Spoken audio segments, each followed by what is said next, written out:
Welcome back to the Stick 'em Up podcast.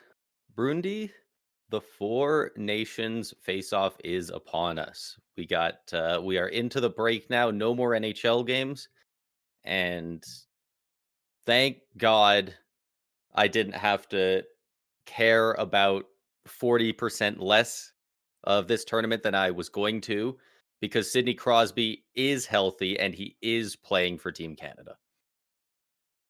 Yep. Yeah, he was one of the few big names out there that we weren't sure if they were going to play and be participating in this tournament. We'll obviously get into at least one big name that will not be a part of this tournament now. But yeah, Sidney Crosby, unless it was something very serious, the expectation was that he was always going to play, and now we know for sure that he will be. Nah, he as soon as the Penguins announced it'll be up to him, it's like he's gonna play. Yeah. If he lost a leg, he would go out there on a crutch made of a hockey stick. Dude loves hockey and he wants to play for Team Canada every chance he gets. I'm so glad he's there. It just would feel wrong without him there. Yeah, right. That's and when we get into the US, the team is going to feel a lot different without one of their guys. But again, when you think of Team Canada, obviously you got some of the big names in McDavid, McKinnon, but everybody kind of always comes back to Sidney Crosby as being the guy still, as long as he's around. So he's having him is huge for Canada. Yeah, he's one of those guys where his obviously insane NHL resume, but he's one of those guys that his international play and his games where he's represented Team Canada really elevate him. I feel like you take away all of that, most people probably have him a top 10 all time, but you have including it, many people now have him in their top 5. It elevates him just that much more. He's so good in these, the golden goal, obviously, in Vancouver. So, and I mean, captain this year again. So it'll be really fun having him there. And my God, we've already been over the rosters, but just seeing the lines actually officially made now, a lot of these teams are freaking stacked.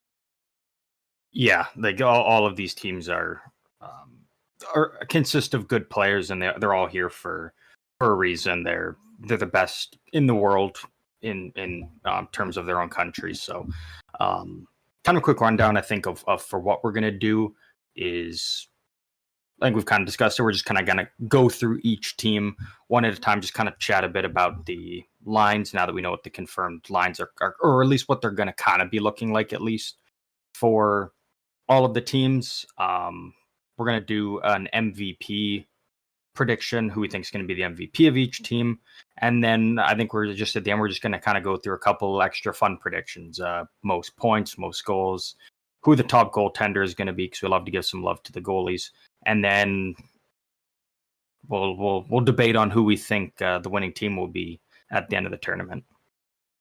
Yeah. So where do you want to start here? We can start at any team, kind of just going through them. Yeah, I think giving some context is important to go over the teams and the lineups first. Do you mind if we start with Team USA?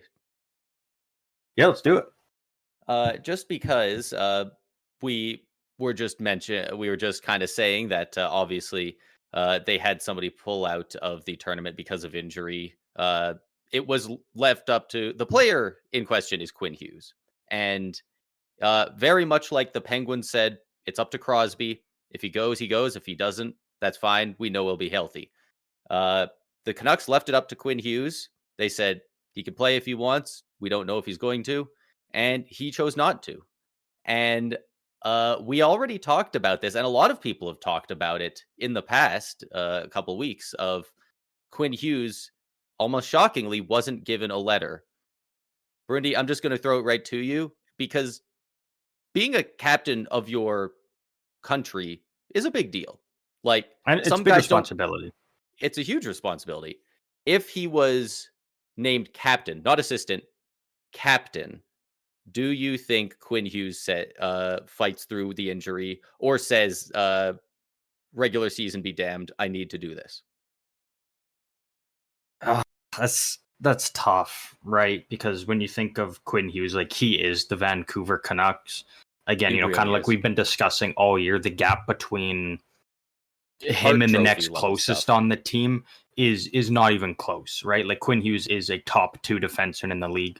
You look at the rest of their team, you don't have another guy in the top 50 now with JT Miller gone, right? So Yeah, not at least at the moment the way they're playing. He's kind of probably have the mindset of like, you play in the Four Nations and you get a little bit more banged up and injured. That's it for the Canucks season. Like if they don't have Quinn Hughes, that team is done. So getting the extra time off here to kind of get healthy and get back on track. So when the regular season gets back into action, he'll be like hopefully 100% and good to go and can continue to carry that team. If he was captain, I think he probably plays though. I think so as well. I think he would fight through it, and he would love that opportunity to wear the C and represent his country on a big stage like this.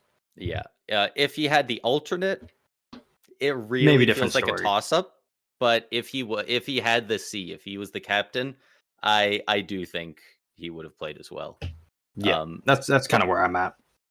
But it'd be a tough decision for him. But yeah, no. Oh, for sure. Yeah, and he probably would have waited until the Tuesday or late on the Monday to let them know if he was playing, but I think he would have ended up playing. But we can go over the rest of the team that is going to be there at this point.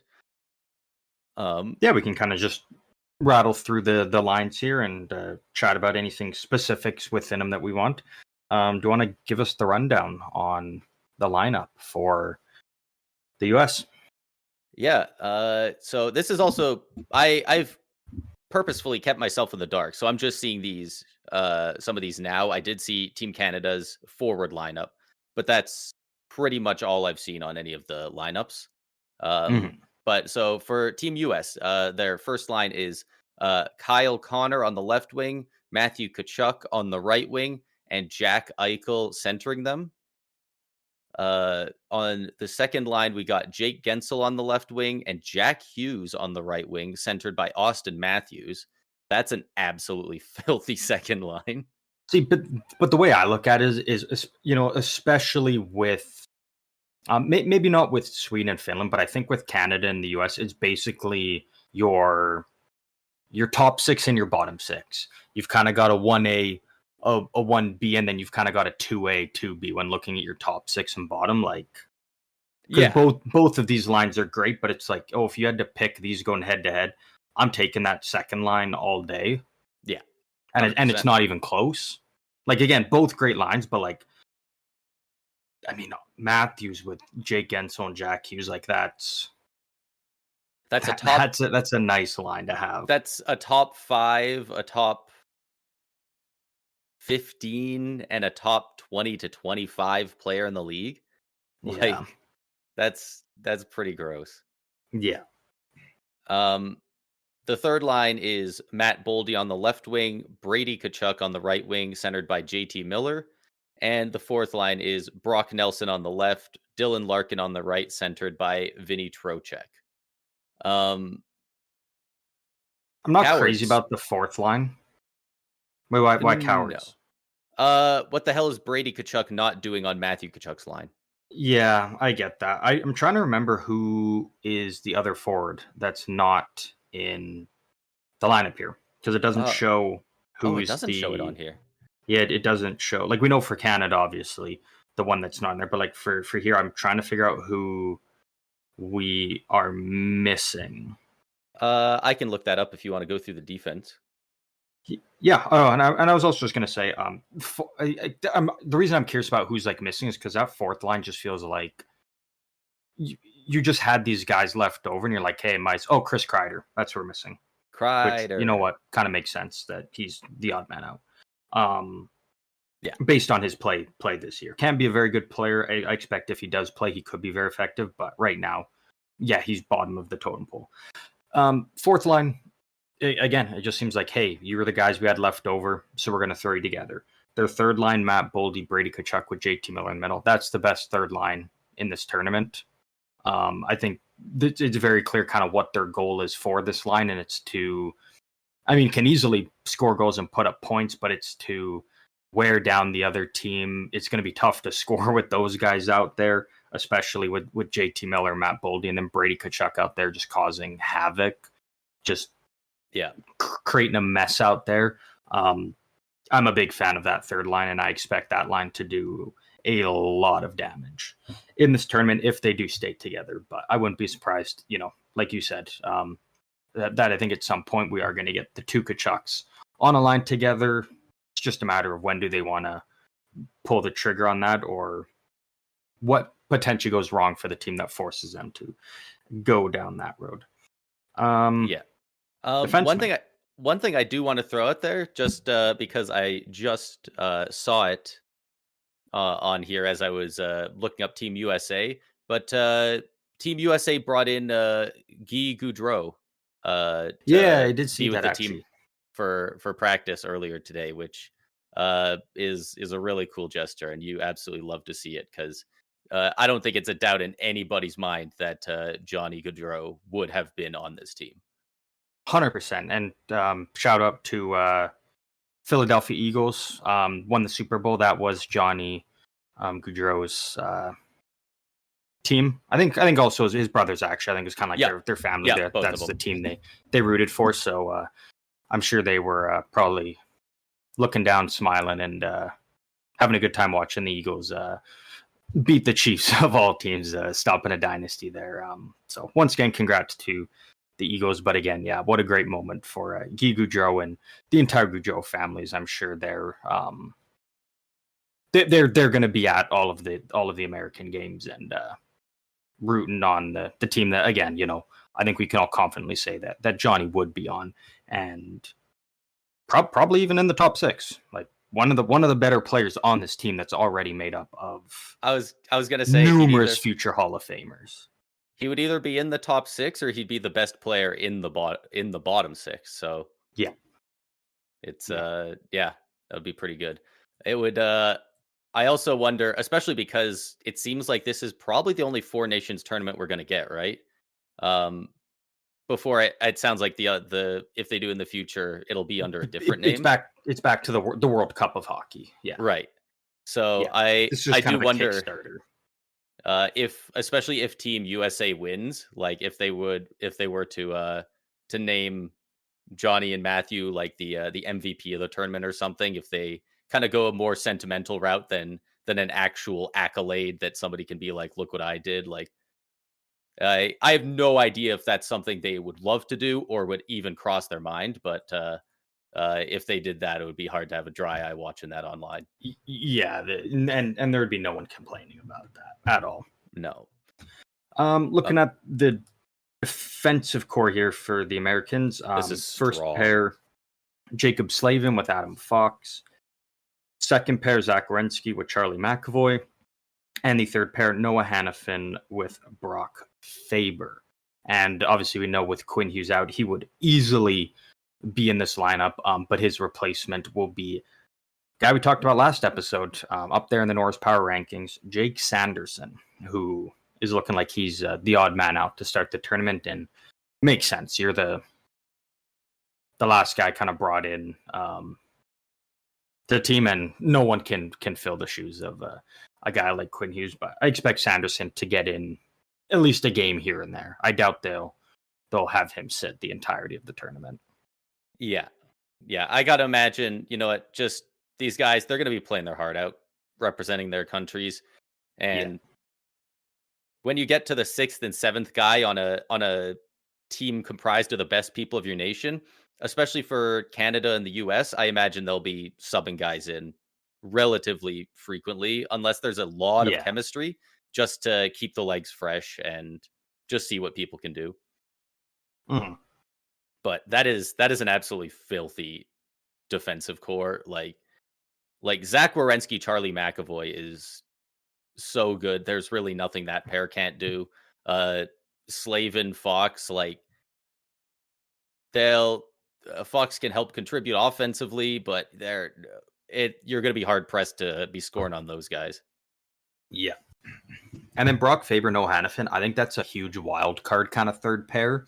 Like I look at it, it's like it is two very good defense in their own right, and I think a combination of these two is a pair that will either be like insanely good, like could potentially the chemistry between these guys could almost be the best pair in terms of an all around game that the Americans have, or it could be an absolute disaster. So I'm actually very excited to watch these two guys play together. As I think, again, because you never know. Like you know what you're going to be getting with a Fox Slavin pair, McAvoy Werenski, but a Brock Faber Noah Hannafin could. They're both kind of guys I don't know that what are to more expect. streaky. They're kind of streaky with it. Both of them have had points where they look like legitimate top like 10 defensemen in the NHL, and then they'll go cold for a while. So if they could both get hot on the same line, like that, And they play very similar styles. Like you look at Fox Yeah. and Slavin, pretty different. McAvoy and Werenski, pretty different. But like Hannafin and Faber, not too far apart from the style of play. So I'm always curious with that kind of two guys of the same kind of mindset and play style, how it works. But overall, it's I like it a lot for the Americans. Yeah. And then the goaltenders, I lost the page, found it. No, never mind. Fucking I got you here. old shirtless guy ad popped up. Oh hell yeah! Chair workout. Just do 7-minute. Oh, how to reduce belly. Okay, just says how to reduce belly. Yeah, you gotta get rid of that belly fat, man. I can't even look at the goalies. I just got a big hairy belly here. So what's the goaltenders rank? I'm assuming Hellebuck starting. Yeah, we got Hellebuck as the starter until he gets pushed out of the net. And backing him up is Jake Ottinger, which is pretty solid for a backup. And their third goalie, who was that? Was that Jeremy Swayman? Swayman, yeah. Like that's pretty filthy goaltending lineup. So not a very obvious weak point on this US team. I guess you could point to the fourth line. What team can't you point to the fourth line as the biggest weak point? Like, yeah, Canada. Yeah. Well, yeah, maybe not. Yeah, but again, with the Americans, it kind of seems like it's just like if you were to poke a hole to find a weak point. Hey, you're the leftovers. Like it's the leftover line. It's just go out there, play together, and try not to hurt the team, basically. Yeah, and like there's really no identity with that line. Like there really isn't, and they all play such incredibly different games. Brock Nelson, Vinny Trocheck, and Dylan Larkin. And I definitely agree with what you said earlier of how most teams in these tournaments, they have the top 6, that's all scoring. Go out there, score. The bottom 6, grinding, defense, just eating up minutes and keeping the game at the same score it's at. It kind of feels more like they got a top 9 and a fourth line with this team. It really does, yeah. Obviously, it really does. Boldy, Miller, Kachuk can, do some shutdown stuff, do some grinding and hitting, but I think they're gonna want a little bit of offense out of them as well. And I don't know if this fourth line's gonna see a ton of minutes unless they really prove themselves to the coach. Yeah, I mean, at least when you look at it, they're going to be the guys probably getting the penalty kill time, though. I assume JT Miller and Matt Boldy will be getting some, but like, got to imagine these guys on the fourth line are going to be the guys that are going to be getting some penalty kill time. That's a little bit more their specialty than the guys on the top 2 lines. So there are a couple guys in there. Matthews, I think finally is playing some. But in this tournament, you don't want to be riding Matthews at 5-on-5 a lot. Power play. No, he's also going to be on power play. That's like true. Yeah. Jake Gensel as well playing sometimes first, sometimes second penalty kill unit as well now. So they do have quite a few penalty killers, but I think that's where those guys are going to get their minutes in. And it's also with this tournament again because like it's not like a minor hockey tournament, right? Where you're playing like multiple games in a day. Like they do have time spaced out between their games and whatnot, but it's different in the sense of like for Austin Matthews when he's just playing for Toronto. During a game, some matchups he'll get lucky and he'll be out there against the other team's fourth line or third line and can kind of just hot dog around him a bit, and it's easy. Like, you look at all these other teams, maybe not Finland as much, but with Sweden and Canada, okay, yeah, you're out there against their fourth line. That's still some of the best players in the world. Yeah. Like top 50 players in some cases. So, the pace of 5-on-5 is always going to be like sky high because of all the talent out there. So you don't really have the luxury of being like, hey, you're going to be in like one of our top guys 5-on-5 power play and penalty kill. It's a lot to expect, and you don't want to necessarily burn out your star players, especially for the two teams, because I think it's only the top two like records in the round robin play in that final game. Pretty sure that's how that works. Looks like it. Yeah. First on Wednesday we got Canada Sweden, Thursday US Finland, then we got 2 days off, and then on Saturday it's Canada US and Sweden Finland. On the Monday, so that's still another 2-day break, then it's Canada Finland, Sweden US, and then I imagine it'll be, and then on Thursday it's just it's on Thursday. All the way on Thursday at 8 p.m. EST. It's just first versus second. Oh, okay. Yeah, so little bits of breaks in there, but yeah, it's the top two get the final game. I haven't really looked at the schedule yet. I'm disappointed to see that the final game is going to be in Boston instead of in Montreal. Just because we know, like every year when the Players Association does the players poll for one of the best arena atmospheres, the Bell Center has like 80% of the votes. Like that place just goes freaking wild for anything. So that would have been really fun. But we're gonna get them for at least 2 Canada games and a couple others as well. But yeah, that's the US lineup. That's a pretty filthy team. I think a lot of people's picks to win. Do we want to make any predictions here, or do we want to just go through and say all the teams first? And I think the MVP of each team we can do at the end of each team. So like we can do who we think the MVP of the Americans will be. And you can kind of take this for what it's worth if you want to be like, oh, this is MVP if they win the tournament, or just this is going to be the MVP of the tournament regardless. Like whatever you want to view it. You want to go first, or do you want me to take the reins on this one first?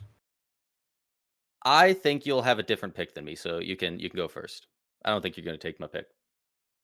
Maybe not. For me, again, with these teams, there's so many guys you can pick, right? Like, there's the potential, again, like even kind of the leftovers kind of thrown together on the fourth line we talked about. One of those guys could easily win it in a tournament like this. I'm going with Connor Hellebuck. Yeah. I figured. Best goalie in the world. He's been playing lights out all season. I think they're going to have to heavily rely on him to make some big saves. So, yeah, that's what I'm going with. You can never go wrong with just picking the best goalie. Not only this tournament, but just in the entire world. Like, yeah, makes sense. It's really funny because I have basically never agreed with the general consensus on Connor Hellebuck at any point throughout his career. For the past 6 years, I've been constantly ringing the bell. When Vasi was the best in the world, I'm like, it's Vasi, Hellebuck, big gap, whoever you want to put at 3 for years. Yeah. And, at a point, people said Shesterkin took over. I was like, I don't even think he's past Hellebuck, let alone Vasi. And then I've been saying for years how good Hellebuck is at this point. He's been the best goalie in the world for at least 2 to 3 years. But I don't think he's going to be as big of a factor as a lot of people think in this tournament. I just think goalies are going to be put in a lot of situations where there's nobody on earth who can save that. There's just going to be if you were to look at Team Canada's power play, good God, what's the goalie supposed to do? Mm-hmm. Not that Hellebuck's a bad pick, but in the way it goes in my mind, I just have a hard time seeing too much a difference of some of the goalies. That being said, I'd much rather have Hellebuck than Jordan Binnington for my team. I will But say, if Quinn Hughes was playing, I would have picked Quinn Hughes. Um, oh, but that and I would have been a he great would pick. have been my pick, but Yeah, he might have been unfortunately, mine as well. I don't have the option of doing that because I think Quinn Hughes is one of those few players, mainly because it'll only kind of be defenseman for the most part, where I think he would be in all positions. Like he would be top of Yeah. 5-on-5 power play, penalty kill, like because he's Yeah. and that's more common with defensemen than forwards. Yeah. I am going with a forward for my pick, though, and I'm going for the first line center in Jack Eichel. Jack Eichel, Wow. has been so good this year, and it's funny because I'm not seeing really that many fans or that many uh, just hockey fans talking about it, but the people at like these different outlets, the TSNs, the Sportsnet, Sports Centers of the world, they have been constantly like he's been in like every uh a Hart Trophy conversation that I've seen, like basically the whole year for them. Like Mhm. they keep saying it, and they are right, but also it does feel a little ham-fisted at times. But Jack Eichel's been so solid really his whole career, but this year and last year especially, he's kind of taken a next step. This year he's got 69 points in 55 games. He's playing for the Vegas Golden Knights, which helps, but also he's pretty easily their best player, I would say. And Yeah. he's going to be playing with guys that are, if not at least at his level, pretty damn close. I mean, he's going to be playing with Kyle Connor and Matthew Tkachuk. He Yeah. made Matthews a second line center. So Yeah. I think I don't think he's going to be a popular pick. I think Matthew Tkachuk, Austin Matthews, maybe even a Jack Hughes are going to be a lot of the popular picks. Connor Hellebuck as well. But I think Eichel's going to surprise some people with how good he is this tournament. Yeah, I don't hate that pick. I think there's a very very high possibility that if it is a forward, it definitely could be Jack Eichel, especially with guys like Kyle Connor and Matthew Tkachuk. Yeah, and after a few games, maybe Brady Tkachuk on the left side. Yeah, who knows? Let's move over to Finland. Let's talk about Finland. We're going to Finland. This will be kind of the easier one to go through. Is not as much to talk about as it's obviously not as deep of a team, and the defense core is just looking very very rough. Yep, this is another team that lost their best defenseman in this tournament.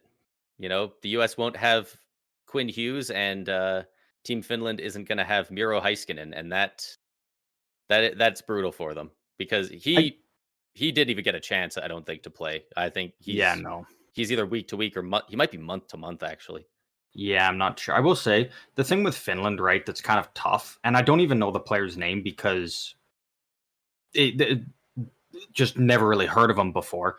From what I heard, there's only one active Finnish defenseman in the NHL that isn't on this team. Like one more injury, and it would have just been like we had to pick every single, like we didn't have a choice between anyone. Like this is what we had to take. Yeah, which kind of shows you like how shallow the well is when looking at defensemen from Finland right now in the NHL. A lot of good ones coming up in the future, though. Like this it's going to get deeper here, but as of right now, outside of Heiskanen, it is quite rough. It's Very genuinely rough. insane looking at how good their lineup is compared to the number of Finnish players in the NHL and comparing it to the population of the countries. Like Finland has so many less people than even Canada. And then compared to the US, I mean, good God, it's not even close. So, Yeah. Considering the skill that they have on like that top six, in 2023, Finland had 5.5 million people in the entire country. Yeah. That's half of Sweden at 10.5. Like Yeah. Sweden's not big either, but like, yeah, Sweden is a third of the size of Canada. Finland's half the size of Sweden, and Canada's like what a tenth of the US, maybe a 12th or something. So like the fact that out of that many people, they can still put together such an insane uh team like this is honestly really impressive. Yeah, and we'll dive into the lineup here. First line it being Arturi Lehkonen and Mikko Rantanen on the wings, centered by Alexander Barkov. I think this is kind of exactly what we assumed it would be. Yeah. Obviously, maybe a little bit weird with Rantanen not being on Colorado, but the chemistry as with Lehkonen is off the charts, and they know how to play with each other very well. And then putting them with one of the best players in the world, best centerman in the league, in Barkov makes sense. Low key, like this this line might steal some games, straight up. These guys are all proven playoff performers, absolute gamers. Like Mm-hmm. Barkov was if another team's guy didn't get the Conn Smythe when he won the cup, he probably would have got it. If not, he was second. Like he was right there. Yeah, Mikko right in there. Rantanen, one over the past 5 years, one of the best playoff performers like we've seen in a long time. Like his points per game is outrageous in the playoffs. I mean, Arturi Lehkonen has scored a goal to send his team to the cup final. What, 2, 3 times? Yeah, Like, one of the more clutch players you can think about in big game scenarios. yeah. So does not surprise me at all that he got the nod to go on that line, especially with playing with Rantanen in the past at times. So Yeah, I do think this is one of those lines that really does have the opportunity to clutch up and show people what they're made of. And you know, not that he's having a bad year, but Barkov, people were talking real high of him after the playoffs. Bit of a low key year for him. He's not mm, he's not making any massive moves, and Rantanen, people are pretty hard on him right now. If we're honest, like he is since his trade over to Carolina, like I'm really I'm slowed all down. I'm already seeing tons, like more. I would say the majority, more than 50% of Avs fans being like, I wouldn't trade Rantanen for Natchez back 1-for-1. Like money not an issue. Cap aside, I wouldn't do it. Wow, And I'm like, fuck, that was fast, man. Like it's not a few people said like it feels like a very large pretty good majority, like probably majority. Yeah, 70% at least. wow. That's and don't get me wrong, Natchez has been great for the Avs, but damn, Rantanen was really good for a long time and in the playoffs. It's the turnaround Yeah, seems crazy, but yeah, especially that quickly. Second line for Finland, you got Sebastian Aho in the middle, centering Rupe Hint and Patrick Laine on the wings. This line really depends on if Patrick Laine can be effective 5-on-5. yeah, yeah, You know what you're going to be getting out of Rupe Hint. You're going to know what you're going to be getting out of Sebastian Aho. Patrick Laine went on a heater coming back from injury from Montreal, but again, it was only on the power play. He's been on quite a bit of a cold streak as of late. And even when he was on a hot streak, again, it wasn't 5-on-5, it was power play. So that's kind of if he's firing and he's hot at 5-on-5, this is a great line. If he's still struggling, that hurts. yeah. And I do think That's really what comes down to for this line. Aho and Hints to a degree as well are some of the most consistent guys that they have in that you know exactly what you're getting with them, and I think Yeah, it's a good choice to put them with Line to kind of help stabilize him. yeah, If Line is firing on all cylinders, especially on the power play, he's one of those players that I would not mind. Just you leave him out there the full 2 minutes, and you rotate halfway through. You rotate the other 4 guys. Power play, he's over there. He's always a threat for shooting. Just yeah, just leave him out there, or leave him yeah, out there for a minute and a half or something like.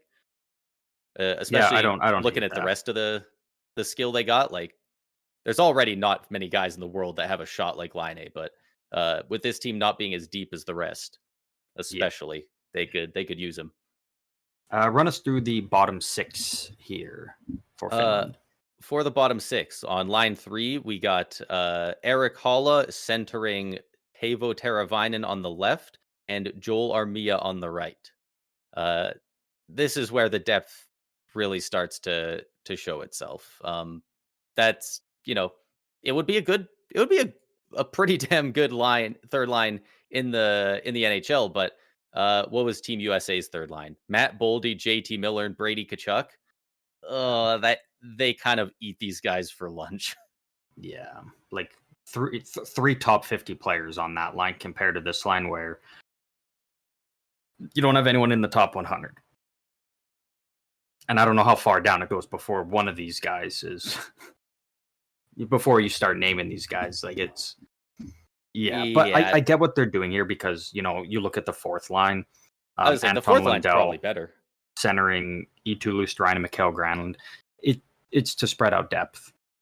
Yeah. It's to not stack your third line and leave your fourth line high and dry. It's to kind of spread it out a bit. You're really going top heavy with your top two lines, which you kind of have to do to match the top end talent on these other teams. And then it's basically just spread it out and hold on for dear life with your third and fourth line, basically. Yeah. They, and it's interesting now that I'm starting to notice it because I think they have it over in Canada. Which we'll get to, but Eetu Luostarinen and Anton Lundell, two guys on the fourth line that have played together in Florida, so they got a bit of built-in chemistry. Granlund, no slouch either; he puts up points. So honestly, that's really not a bad fourth line. It's probably better than the third line. And it is worth noting that the one player that is not in the lineup here is Kaapo Kakko, who. At the time of being named to this team was obviously struggling heavily on the Rangers still. Since going to Seattle, he has been a fantastic player. So I do expect him to probably play in more games than he doesn't. Given how far he's come over the last bit and showing how he can be an effective player. And I think there is guys on this team that you could rotate him in for, and you might be able to get some nice production out of Kakko.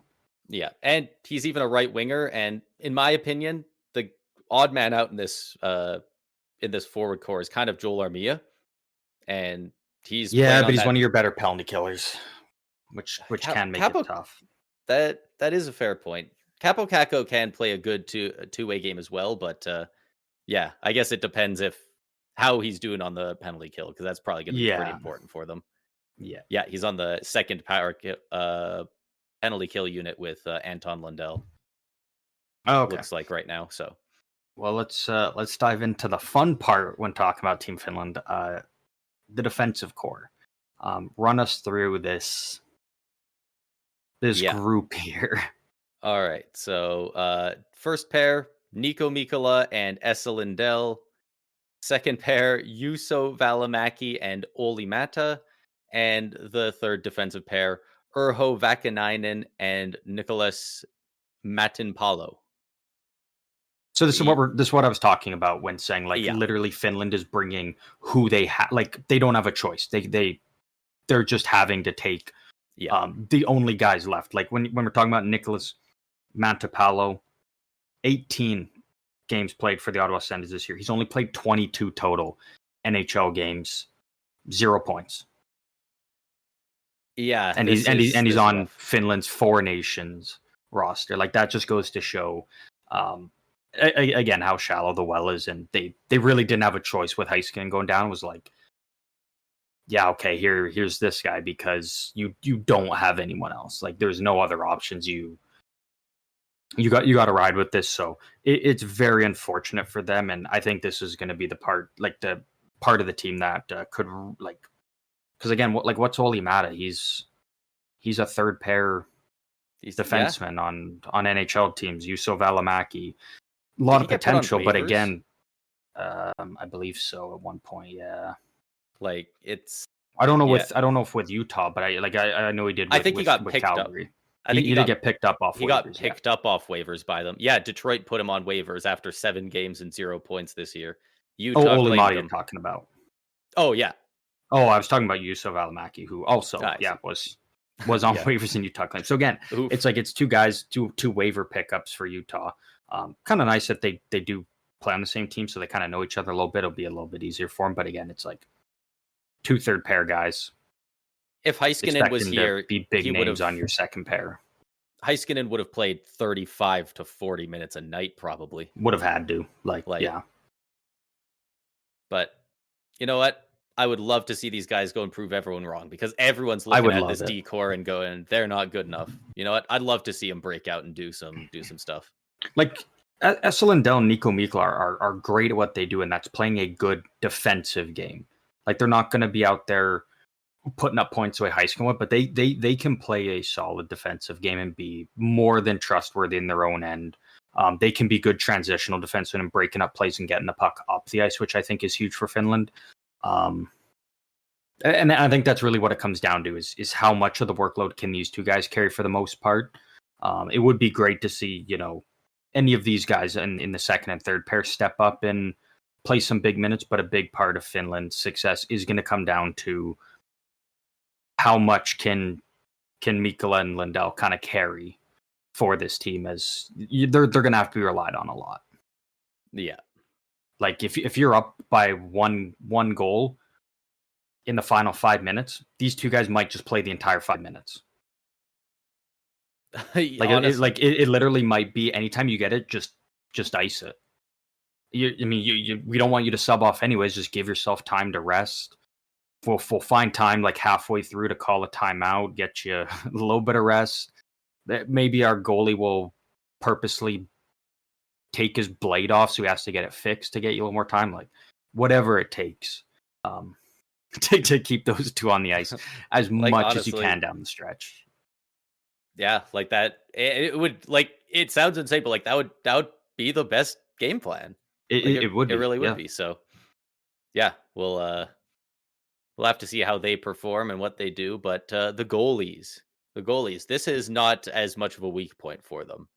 They got some solid goaltenders there, led of course by UC Saros, who's been having a pretty good year. I was looking at his stats the other day, and they were kind of wild. I'm trying to find them here. I got him right here. Kind of all over the place. Yeah. An .898 save percentage, which is kind of around the average now for goals teams. But again, when you're talking about a guy like UC Saros, you expect that to be a bit higher. Goals against 2.95. It's not great, but it's not terrible. There's many goalies worse. It does have 4 shutouts. And the wins and losses, we don't care about that because we just know Nashville sucks regardless. So that's not really on the goaltender. Yeah. A lot of his advanced stats are showing that he's doing well, but you just look at the save percentage and the goals against, he just hasn't been having a great year. He can be a good goalie. It's just, it's been one of those years. Yeah. And I think he's still playing pretty good. I think a lot of it is just that Nashville team has just been so bad this year that what's he supposed to do a lot of the time. And it does help for Finland that, if it was kind of like, because obviously Kevin Lankinen was with Nashville, like he's been behind UC Saros before, but now he's with Vancouver playing much better. It's a little bit nice for Finland that, like, again, Saros is obviously your guy, and if you're hoping you just play him for every game this tournament because you're going to kind of need him. But it's a little bit nice knowing that, like, if he goes down with an injury, say, or has just been playing terrible and you have to pull him, the way Lankinen's been playing, you can have some confidence in throwing him in the net as opposed to, going into this season, a little bit more of an unknown, whereas now that, like, this guy can ball out if need be, and he can put a team on his back to win a game if he has to. Might not be likely in this tournament, especially with these other teams, but like it is possible. Yeah, he definitely can. And do you have his number of shutouts on the year?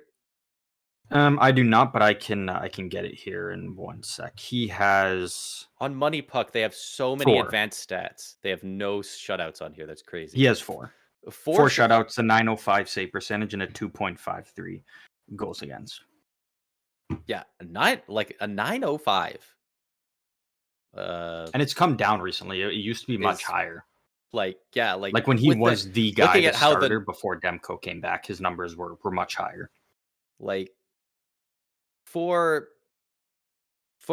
the backup, like that's that's pretty solid, and he has not had a great situation in front of him. The Canucks have obviously been struggling, and uh It's a better number than Canada's starter. yeah, and So there you go. when That's a positive. like it's basically on him to bail the team out when Quinn Hughes isn't on the ice. So Yeah. yeah, I mean four shutouts for a backup is pretty nuts. Before we move Who's on from the Finland, Did we say who the third goalie is? Because all is teams it have like Capo Kakinen? I think I it's think it Kakin. is. I can double check it here. I'd be shocked if it wasn't. Oh Yeah. no, it was UPL. It's UPL. Oh, okay. So again, good goalie. Probably Ukko-Pekka doesn't Luukkonen. play. I don't think he plays at all. Probably in the not. tournament. Maybe it'll be a backup for one game, but Yeah. yeah, I don't see him playing over these two guys unless something drastically goes wrong. Yeah. MVP. If this team ends up winning, pulling off a huge upset, who do you think ends up being MVP of Team Finland? Again, this is one where I probably go with Heiskanen, honestly, if he was playing. Because again, I think he would carry like a massive workload for this team, and he would be like, if they were winning a game or won the tournament, like he would be a huge instrumental part of it. Not gonna go goaltender this time. I'm gonna go with a forward. I'm gonna go with Mikko Rantanen. I think when he's on his game, like him and Barkov are the 1A, 1B, whatever way you want to put it, for best players on the team. Yeah. A little bit of a, going through a little bit of a cold streak with Carolina, but I expect him to, and a little banged up with an injury, but I do expect him to come into this tournament and be energized, be ready to go. And I think he feels like he maybe has like a lot to kind of prove. Kind of hearing all these narratives going on around him, I think he wants to go up there and just dominate and prove that, even on the biggest stage, he can be one of the best players. Because I mean, this is the first time in his career that he's, I don't know necessarily about maybe probably not even world championships, because Colorado is always in the playoffs every year. So he's getting the opportunity on a big stage here to represent his country, and I expect him to really kind of just take it and run with it.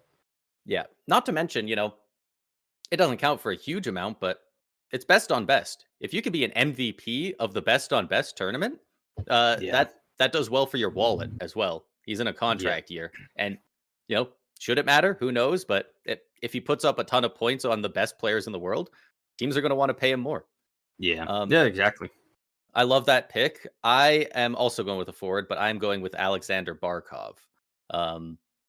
I think the majority of the offense with this team would come through Barkov, Rantanen, Aho, and Laine on the power play.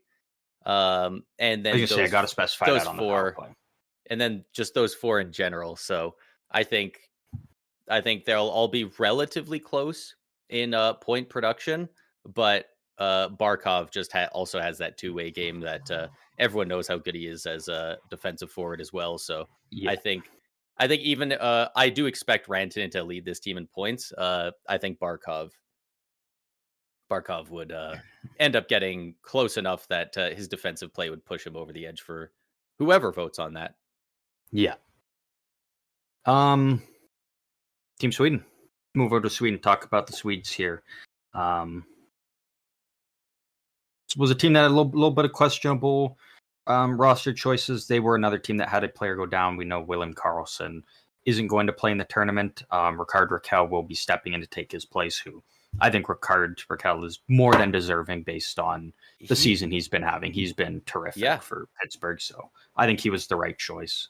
A lot of people were saying William Eklund. He's an upgrade, honestly, if we're being honest. Like, no shade to Karlsson. Raquel is great here.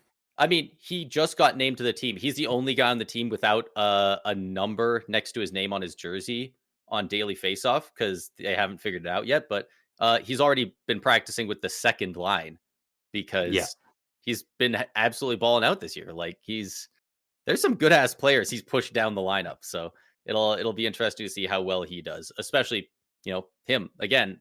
I don't know if he's in a contract year or if he's got 1 year left, but he's No, he's definitely got like sound. 3 or something Oh, years he's got left. term. Yeah, And that's you know why what? Pittsburgh's saying if you want him, you're gonna have to like give us a big haul for him because he's Yeah, cost effective. I think like 5 million or something like that. Like, I think it's 5 mil. Yeah. and for So like 3 years at the pace he's producing at, like that's gonna cost a lot. yeah, he's been really good this year. So you know what? They probably wanted him to go to this, try and show off a little bit, put up some good points, playing with great players, and then sell him at the deadline. Yeah, try and juice up that value. Run us through the lines here for Team Sweden. Yeah. So on the first line, we have Philip Forsberg on the left wing, Elias Pettersson centering him, and Adrian Kempe on the right wing. Before we talk about it, go read off the second line. Yeah. Yeah. Yeah. I guess we should read off the top six and then do the bottom six. They kind of separate those two. The second line being Ricard Raquel on the left, Mika Zibanejad center, and William Nylander on the right. So if you told me a year ago these would be the lines, I'd be like, okay, that's pretty solid. Like that's really good for Sweden. Of course. But now, like It feels a little dated, doesn't it? you're one in. I mean, the wingers are fine. Like I'm not gonna say anything bad about the wingers. William Nylander, one of the best wingers in the league.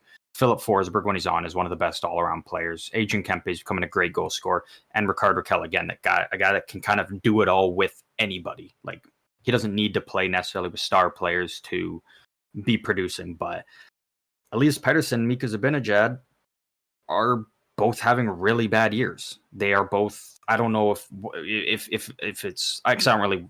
I just don't know. I don't know if it's necessarily lack of effort. I don't know if it's just their snake bitten confidence.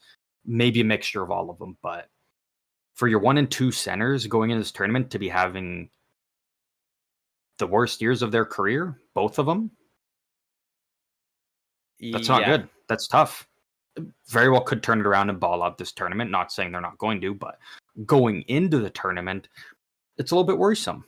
Those are, that's kind of your 2 biggest pieces, your 1 and 2 centers. When you look at all these other teams, it's a little frightening.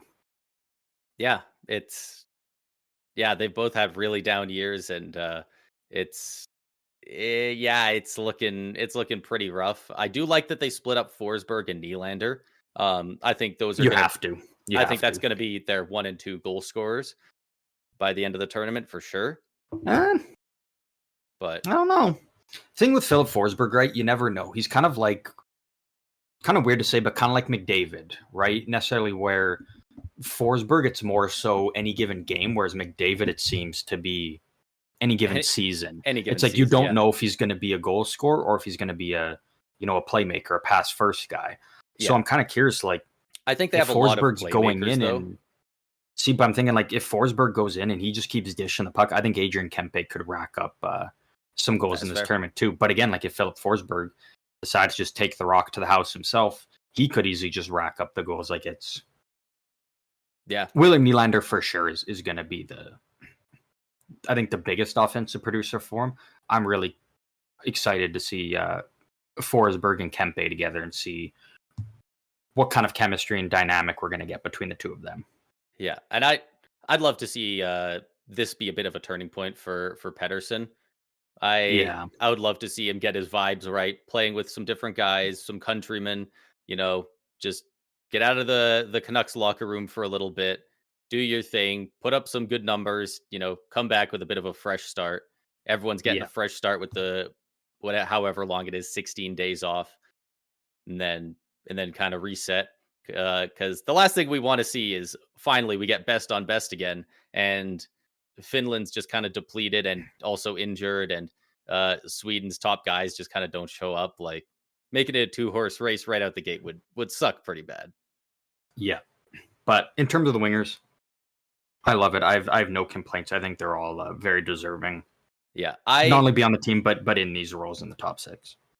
Yeah, and we'll get to the bottom six as well here because I do want to talk about them. On the third line, they got Jesper Bratt on the left wing, Joel Eriksson Ek centering, and Lucas Raymond on the right wing. Great third line. Great third line. And then for the fourth line on the left side, they have Victor Arvidsson centered by Elias Lindholm and Gustav Nyquist on the right wing. And Leo Carlson is the extra. Yeah. I feel like they should probably have found a way to sneak Lucas Raymond into that top six. I think his play this year has put him at that point. I don't know if you take out, I mean, it's got to be either Raquel or Kempe. And not that either of those guys, like we said, couldn't play in the top six, but I do think Lucas Raymond would be able to push him out, either of them out, really. Jesper Bratt, honestly, as well. Incredible playmaker. That's the thing, right? When talking about Sweden, like, it's a deep Nylander. team, though. Like, it's a deep team. Yeah. And I kind of like the idea of what they're doing where, when you're looking at their centers, like, as big as some of the names are, that's kind of the weak point of this team, is their centers. So I kind of like the idea of, and you say spread out, but, like, you look at the top three, like, all just stud wingers all around, but, like, kind of spreading it out a bit. So you don't maybe have one bigger weak point. When it comes to your forwards, you can kind of just roll at least your top three lines consistently.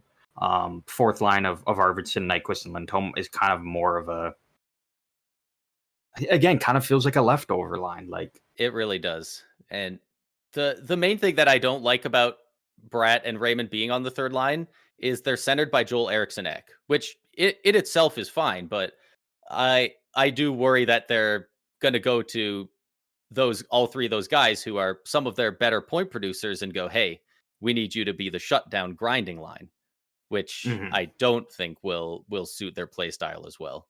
But if they just have them go out there and, try not to get scored on, try and put up some points, like, I do think that could be a very effective line still.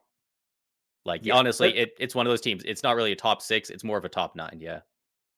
And I mean, the fourth line is, again, like, the names on paper, like, it's not terrible, but again, you look at, Arvidsson is not only struggled to stay healthy with Edmonton, but has been struggling in some areas. His finishing he's been a little bit snake bitten. Lindholm has been kind of on the downswing for the last couple years. Obviously, still a very good player, but again, a couple years ago when he's putting up just insane numbers in Calgary with Kachuk and Gaudreau, you're thinking, like, okay, this is going to be a future, like, top six center for Sweden, and just kind of gone downhill since, having a very rough year in Boston. And Gustav Nyquist had one of the probably best year of his career last year in Nashville, and vibes were high on him. People were big on him to have another big year.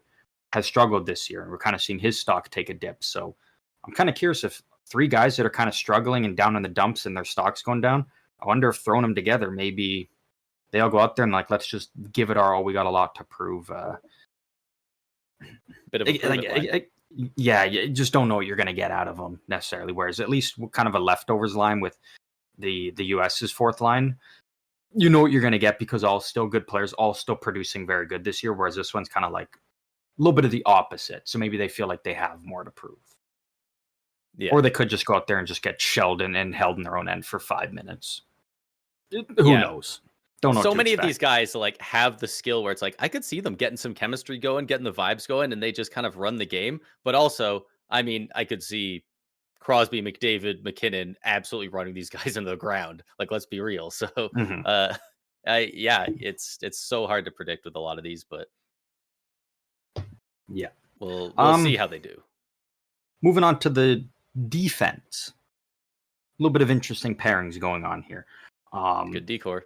First pair, Victor Hedman, Jonas Brodin. Second pair, Victor Hedman on the left side, Brodin on the right side. Second pair, Matthias Ekholm on the left with Erik Karlsson on the right. So Ekholm, no real different from being in Edmonton, going from Bouchard to Karlsson. And the third pair, Gustav Forsling subbing in as of this morning on the left side. Rasmus Dahlin being pushed over to the right side, and Rasmus Andersson being the odd man out, as it looks as of this moment. Yeah. I don't know if I just said it or if we both agreed or what, but I know we did when we previewed the what we thought the rosters would be a while ago. We did say that there's a good chance we see Ekholm and Carlson as a pairing because Ekholm is used to playing with Evan Bouchard, who honestly Eric Carlson's probably more defensively responsible at this point. I feel okay in Yeah, saying that. yeah, I think so. I wouldn't argue you on that one bit. Yeah. I did not expect Jonas Brodin to be with Victor Hedman on that first pair, but you know that's still a pretty solid D pair, and then that means you have Forsling, Dahlin on the third. Like It's this just is a a little bit pretty solid odd D core. because like it's a very solid decor. It's great, but when you looked at it first when the roster's out, it was kind of like, okay, Rasmus Anderson and Eric Carlson are probably locks, like the two safest locks to be in the lineup because those are your only two right-handed defensemen. So it kind of made sense like that. Yeah, Those two guys would for sure be in it, and so you're not running two pairs of both left-hand defensemen. I is mean, Jonas Rasmus Brodin's a good player. Anderson? It's just kind of Is he a scratch? Like is he yeah, part of the yeah. It team looks at like all? he's looks yeah, yeah. It just looks like he's the odd man out. Looks like he's sitting as the seventh as of right now. Okay, well I got to Um, imagine he gets into at least some games because oh yeah, it's kind of crazy that he's not in this top six. Yeah, which is and it's kind of weird because like again, Jonas Brodin, good player, nothing against him, but he's kind of the feels like the I odd man think out. yeah, like Forsling stock has risen, and then obviously Victor Edmond, Ekholm, Carlson, Dahlin. I don't expect them to come out of the lineup, so No, it's like it's kind of weird that like you know Brodin, who we thought was going to be the odd man out, the seventh guy, not only gets in, but he's up on the top pair with like Victor Hedman, like your captain, probably going to be your best defenseman. Um, I wouldn't doubt if these are lines 1, 2, and 3 for show. Like I wouldn't be surprised if we saw the time on ice split being 20 minutes, 20 minutes, 20 minutes. yeah, Honestly, and looking then at maybe a looking little, at all little of them, different here and there depending on like power play and penalty kill, power but play kind of penalty kill. all Sure. within the same area. Yeah, Yeah. Like all of them are within, 23 to 17 minutes, 22 to 18. I could definitely see cuz because again, like they're you they're all looked at pretty solid. They can all provide offense. Um, but yeah, I definitely see, and I don't think they'd have to change any of the other lines to accommodate either. I think play a game or two, see how it goes. If he's really good, leave him in. If not, swap Brodin out for Anderson, see what he can do up there with Hedman. yeah, Like Anderson and Hedman, like that'd be a fun line. and that's what I was saying. That's what I predicted.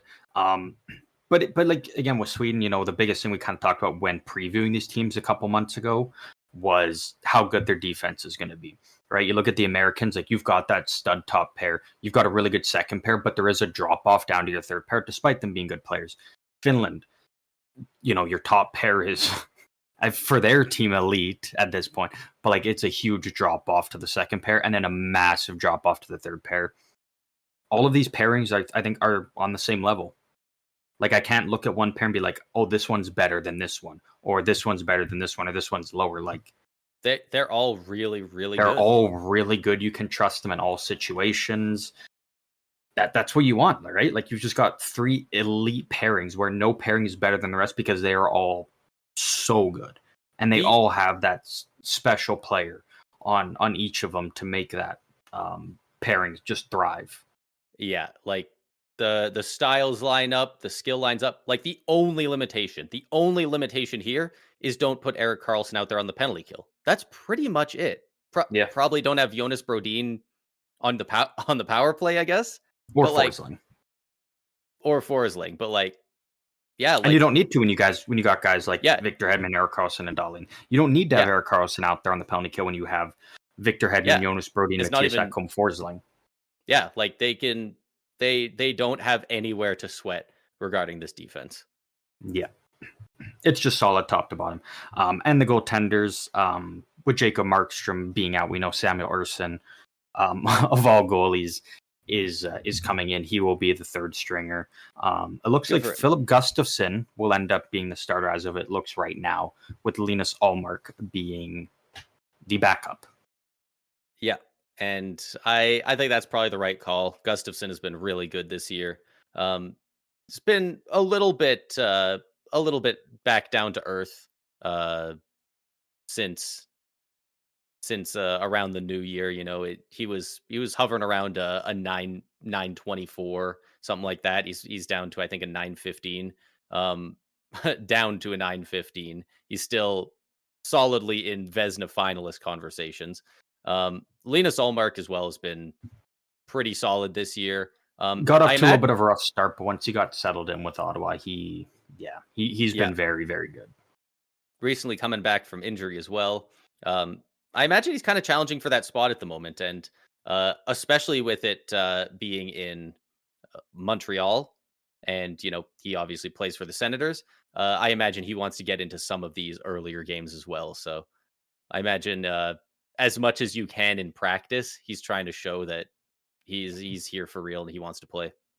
Yeah, and I expect both of them to it. Like they're each going to, I think, at least get one start. I don't know who's going to start like It what feels games, more but like a tandem. Yeah, exactly, yeah. we know So Olmark can do great in those. yeah, Former yeah, former like you Vezina can't go winner. wrong with either one of those two, whichever one you go with. If you make it to the final game, you just go with the guy that's been better in the tournament. You can just go with the hot hand. That's really what it comes down to. Is both great goaltenders and both having again very good seasons, and yeah, Yeah. just Uh, solid all around for him. So for the MVP, the team was to have an MVP if they were to win. Who do you have winning I'll let MVP for you Team go. Sweden? I'll let you go first on the MVP here. All right. I'm between two guys. I really don't know.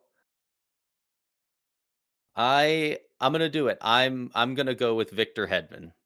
Yeah, I think I kind of figured that's the way he's you would go. Yeah, he's the captain. He's been so solid this year on the blue line. I keep seeing people say he's like let his defensive game slip, and I don't really know where that's coming from. Like he's I don't not think it's necessarily he's like a not Jacob diss on Slave. him. It's just He's not that Jacob Slavin, you but know he at one point he was like the best two-way defense in the league, whereas yeah, and again I think the biggest thing is just the game has gotten faster, and as players get older, they just get a bit slower. Like I think that's really kind of just what it comes down to. Like yeah. it's just Uh, kind of the slowly getting older factor Yeah, more than his anything. age is starting to show up for sure. I see some people saying that like they classify him an offensive defenseman over two way, which I think I that's wouldn't say definitely so. that's definitely Yeah, jumping the gun. yeah, But the offense is still absolutely there. He can still play great defense. I mean, who couldn't when you have that kind of frame? And yeah. yeah, I think he's going to play in all situations, and he's just going to have a great tournament. Yeah, I was debating hard. The one guy I was thinking of, I didn't end up picking him. I was very close to going with Gustafsson in that. I I thought you were going really to say think he's Gustav got. Nyquist. I definitely not. Oh, No. oh wow, Um, that I threw me for a really loop. do think there is a potential for Gustafsson to really just ball out and really steal that starting goalie job for Sweden and be a big part of the success that they could have. Um, but I'm just going to go with the easy one. I think the guy that's really going to run a lot of the offense for this team, be a big Yeah, part of almost every goal they score, and probably lead this team, and very well could lead in goals, assists, and points. Willem Nylander. yeah, he was I, the other guy that I was going back and forth with. Like he's so good, would and have loved to see him play on Canada, but over on Sweden, he can be the guy. And again, he's going to carry a lot of this workload. So, yeah, like, if he's not on his game and he's not racking up points, this team's going to struggle, and then it's going to come down to you're probably going to have to be more defense first and win those kind of grindy 2-1 3-2 2-1 games. games. Yeah, Yeah, like I think Nylander's just that important um, to this team, and that's usually how it goes with your star players, right? yeah, yeah. I completely agree. Great pick, and yeah, I fully expect him to lead the team in points, goals, assists, probably all of them. Honestly, Yeah. um, Eh, last but not least, we have Team yeah, Canada, our home country. Say the best for last, right? I hope so. I And hope we're so. hoping so. World Juniors, maybe not, but Probably not net, this is but Canada's time to shine. yeah, it's Damn, man, I'm so excited. This is gonna be such a fun tournament. Um, Take us uh, through. Oh, they did update the lines. Look at that fourth line right wing. I haven't That was refreshed this. quick. I haven't refreshed this page in a while. Hold on, let me refresh. Hey, there it That is. was quick. We were talking about it. Yeah, were we recording when we were talking about that? No. Okay. This was PR pre-recording. All right, cool. Yeah, just refreshed the page and it updated there. So we'll get to that when we get to the bottom of the forwards here. But for the top 6 for Team Canada, they got first line, Sam Reinhart on the left, Mitch Marner on the right, Connor McDavid down the middle. Absolutely nuts. Nuts. This is the only team I really saw any lineup stuff beforehand. That made me scratch my head a little bit at the start because I was like, I don't know, something about Sam Reinhart up there. But like the more I've thought about it, like absolutely, why not? Best pure goal scorer on the team. Yeah. And he can easily play on the wing. He's got the speed to keep up with guys like McDavid and Marner. What a turnaround it's been for Reinhart since getting out of Buffalo, right? Like not a bad player in Buffalo, but kind of floundering, can't really fully reach his potential, can't find his exact game that, he's kind of meant to play. Goes to Florida, First line gets Team a Canada. massive, all the way up to first line Team Canada on the first power play unit, or practicing on it right now. Probably will be, probably expect him to be the shooter on the top power play. Wins a Stanley Cup with Florida, gets the game-winning goal. Now being, talked about as one of the best defensive guys. Like he's probably going to get a handful of Selke votes. Just an insane turnaround since getting out of Buffalo, and that's how you do it. You go to Buffalo, as soon as you get out, things just turn around for you. More than anything, you win a Stanley Cup is the biggest thing. All the guys that get out of Buffalo end up winning a cup. Yeah.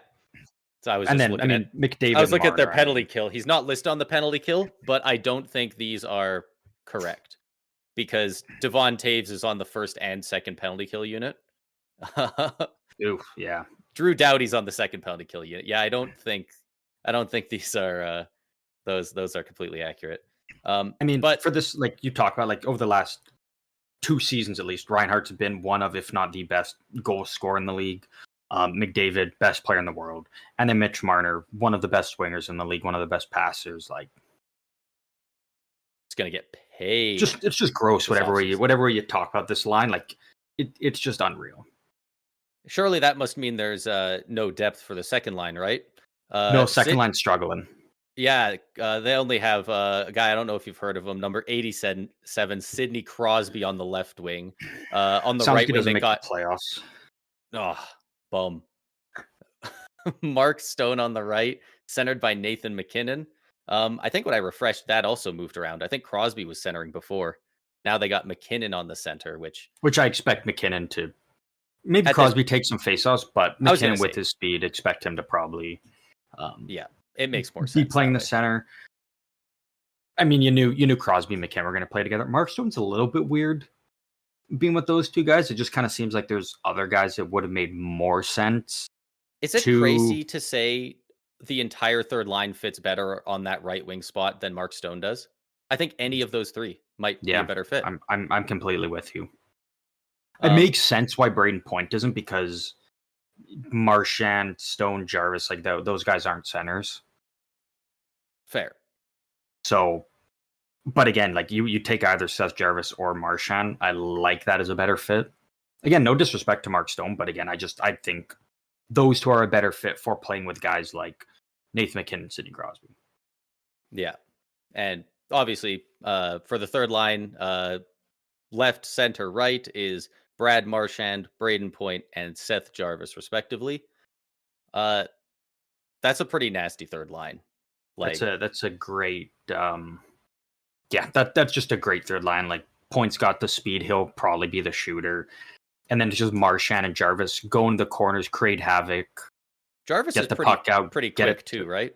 He's a fast guy. He's not like up in. I wouldn't say he's up in the top tier, but second tier for fast guys, I would say so. Okay. Yeah. And again, just a dog on a bone. Like, this is going to be a line that's just going to like just get pucked deep, wear you down, and You can't make a lot of mistakes around these Yeah, guys. yeah. More than anything, if you're a defense on another team, like you get the puck out of you, turn it over, make a mistake. These guys, any of these lines, honestly, will capitalize on you. How tall is Seth Jarvis? Do you know offhand? The big boy. Um, He's 5'10". I was gonna So say, but I'm pretty sure he's like sturdy though. 5'10", 184 pounds for Oh Seth wow. Jarvis. All right, never mind then. Brad Marchand is 5'9", 180 pounds. And Braden Point is 5'11", 175. Yeah, he's not a big line, but it's a feisty Braden line. Point's the tallest of the three of them. Yeah, But he's probably, also the probably the only lightest. time in his career he'll ever be the tallest guy on his line. Yeah, so that's interesting. But you know what? It's still a great line. It's just a feisty line. Yeah, yeah. None of these guys are shying away from that battle. Yeah. And then give us the fourth line here. That will probably also just create chaos. Yeah, big chaos in this bottom six for sure. On left, center, right wing, we got Brandon Hagel, Anthony Cirelli, and no longer Sam Bennett. That's the refresh we had earlier. It is now Travis Konechny, and Sam Bennett is the 13th forward. Which we were kind of expecting. We were just kind of like, oh, it's just got Konechny listed as day to day. Now that he's healthy, and for sure, like we kind of figured he'd be the one to slot in there. I mean, again, that's another just kind of good defensive fourth line that can also easily score, create some chaos, like can kind of excel in all three zones, really, whether it's offense, defense, or in the neutral zone and transitioning. Hard to score on. Like, I would not want to be the defenseman who has to go back and retrieve a puck with Hagel, Cirelli, Konechny skating at me like that. Yeah, barreling on you. That doesn't sound like a great time. So, I think that's a really solid fourth line. I think that might be a better fourth line than any of the projected rosters I saw for this team beforehand. Yeah, like I agree. I really like those guys for that role and at their skill level. Yeah, really, the only thing with the forwards I can say is, again, Mark Stone, great player, one of the better defensive forwards, but kind of weird he's the one up there with Crosby and McKinnon, just because, again, I think there's just better options that they could have went with for playing with guys like that.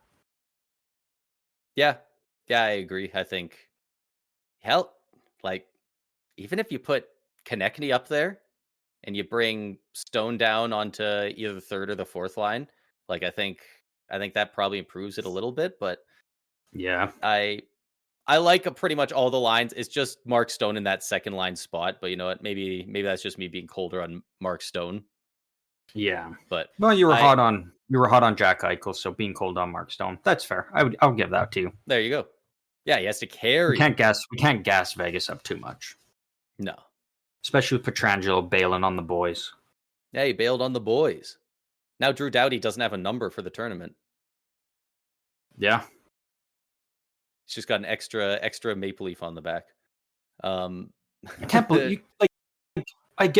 I mean, Cale Makar's in this, but like, if you're Makar, you got to give Doughty the 8, right?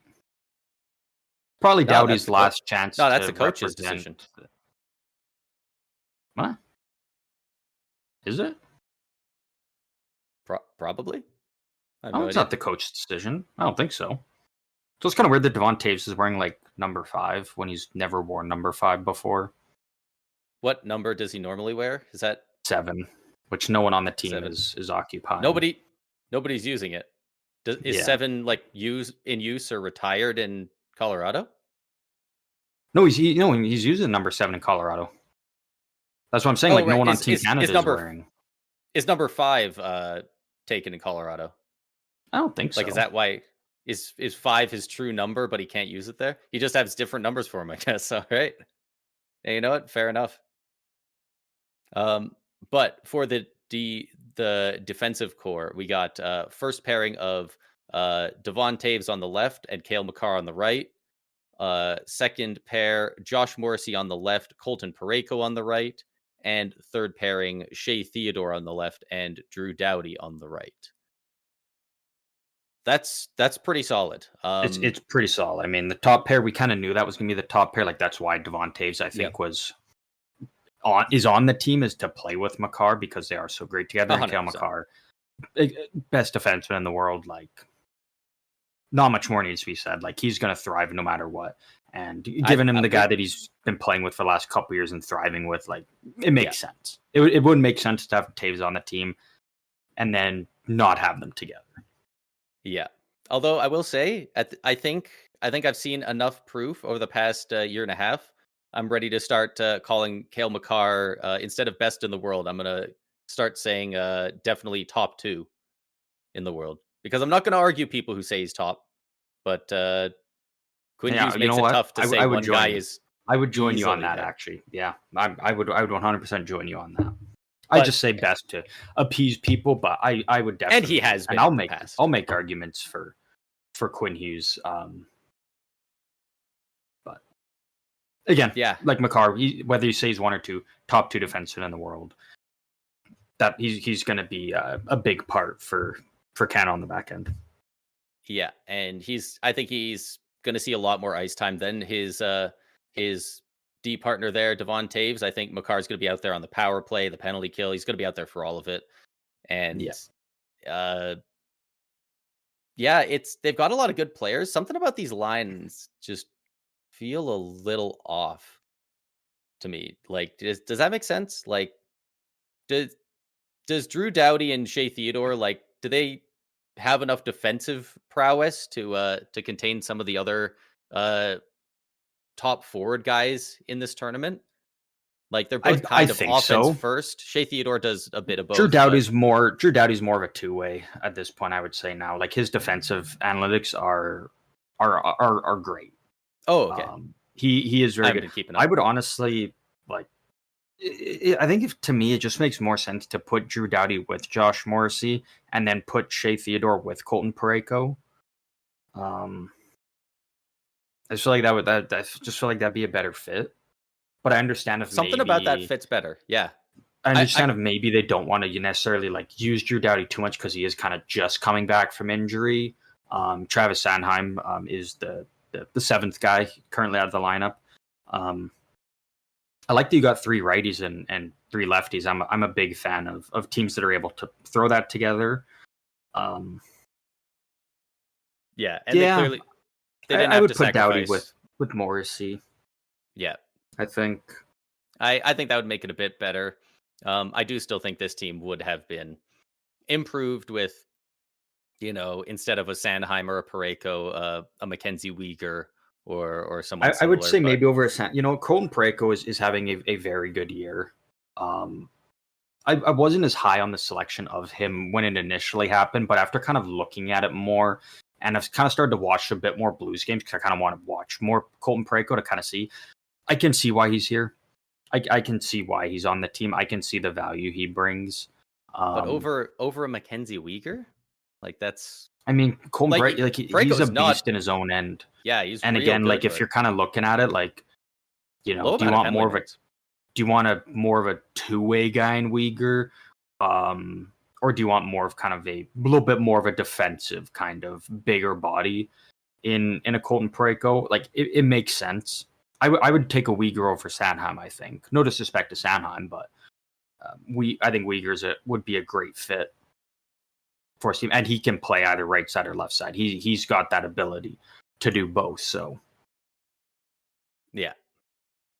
I'm really liking this lineup up here, but in the crease, goaltending. Yeah. The starter has been named. It is Jordan Binnington, with backup being Aiden Hill. I believe it's Sam Montembeault is the third goalie. Yeah. No Mackenzie Blackwood, no Logan Thompson is wild. Just wild. Yeah. It doesn't make sense to me. Yeah, I don't even know what to say beyond that. Like those are two of the legitimately better goalies in the entire league this year, and one of them is going to be a Norris finalist. I don't know which one. That there's still lots of season. Probably right now, Logan Thompson. But I think by the end of the season, at least one of them is going to be a Vezina finalist. I really do believe so. As long as not like both of them don't just completely fall off a cliff after this tournament. Yeah. Right now, I think it's there's a couple places you can make some arguments, but right now, I think Logan Thompson's probably the second best goalie in the league this year. Yeah. Connor Hellebuck, we've been saying it all season, blowing every other goalie out of the water. Connor Hellebuck, goals saved above expected, 27.8. Logan Thompson, 26.8. One less. That's it. Save percentage, 925 for Hellebuck, 921 for Logan Thompson. 0.004 behind him. Like, it's close. He's the only guy you can really make much of a conversation. And apparently, I don't know if it's true. I don't dig into this stuff a whole lot because there's always just conflicting stories. And but there is rumors that apparently Logan Thompson is not on Team Canada because of like previous issues he had with Peter DeBoer when DeBoer was in Vegas, and then with Bruce Cassidy, who's still the current coach of Vegas. Apparently, there's been a little bit of issues and run-ins before between Thompson and those two, and that's the reason. Which, if it is, I think is stupid. To be like, we're not going to take the best goalie available to us because of personal issues we have. I think is wild if that's true. I hope it's not true. Unfortunately, if I had to pick a side, I think it probably is. I think I hope it's not true, but it probably is because again, it just doesn't make sense to not have him. And there was a lot of like, these weren't random dudes. Joe Schmo, I know the janitor at the Golden Knights arena, and I think this is what happened. Like there was some big reporting names saying this and like being like, I don't know for sure, but I would guess it's true. This stuff is not new. Like there's guys who have snubbed other hockey players that should be in the Hall of Fame that have been held out for decades because one of the guys on the Hall of Fame board doesn't like him still for something he did in like the 80s, 90s. Like we've seen guys be petty like that before. So like looking at his stats, like Sam Montembeault, really? Over this guy? Like even back then when his stats weren't this good when the selections were made, but even back then, most people were picking Logan Thompson pretty easily. Yeah, it's and Blackwood as well. Like his stats definitely got better, and obviously he got some more wins once he went to Colorado. But Logan Thompson or Blackwood, either of them, if they're on this team, I think pretty easily become the starter immediately. Yeah, it's a head scratcher at the goaltend decision. It's obviously Canada's weak point, and I'm curious to see how they go about it. I'm curious to see how it looks. Oh, yeah, and there's something said about that. They are the only two goalies in the tournament with the Stanley Cup, so there is something to be said. That's with very that. interesting. So I didn't actually think about that. Yeah, Hellebuck, Ottinger. Yeah. Fair enough. So we'll see how that goes. Something to be said with that, and curious to see if these are goalies that their teams don't win a Stanley Cup without them. I'm pretty confident in saying that. So yeah, never know if they get hot and they know how to play in the big games. So we'll see how that goes. Yeah, but it is time to pick the MVP for Team Canada. Give me your MVP because I know we don't got the same one.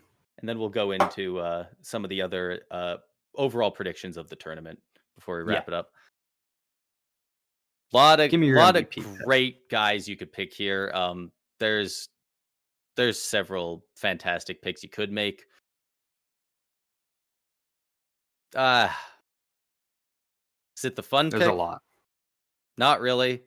Is it the best pick? Yes, it is. I'm picking Connor McDavid. Yeah, you can't go wrong picking McDavid. There's like really not much to be said on that, right? He's going to get the most ice time out of the forwards. He's going to play with some of the best players. Always dangerous on his own. He's one of those guys that make me wary of picking goalies for the MVP in this tournament because like doesn't matter if it's prime Dominic Hasek. If McDavid says "fuck you," I'm going to score. He's probably going to do it. Yeah. So yeah, there's a lot of guys I'd like to pick, but it's Connor McDavid show at the end of the day. Yeah. I'm also going to go with a forward for Team Canada. I'm going to go with the guy on McDavid's left as right now. I'm going with Sam Reinhart. And he's going with Sam Reinhart. This is because, again, I firmly do believe over the last, full 2 seasons, all of last season and up to this point in the season, Reinhart has been the best goal scorer in the entire NHL. The way he's been scoring goals has just been incredible. And he is not playing with a guy like Connor McDavid. And if Connor McDavid can turn Zach Hyman into a 50-goal guy, I think the sky's the limit for Reinhart. It's a very good point. And again, I do think that looking at the way that they have the power play one set up, it's kind of looking like Sam Reinhart's probably going to be the shooter. And especially playing with guys like McKinnon, Crosby, McKinnon, like if Reinhart's open and he loves to shoot it, they're going to be looking to dish it to him. So, you know what? I think it's going to come off the back of him great point. Putting up a lot of goals throughout this tournament. Yeah. And then, yeah, sure, he's playing with McDavid, but what if the other guy eats up a bunch of goals? Noted playmaker Mitch Marner. Yeah, Sam Reinhart's getting fed goals all day long. I actually love that pick. The more I'm looking at it, that's a really good call.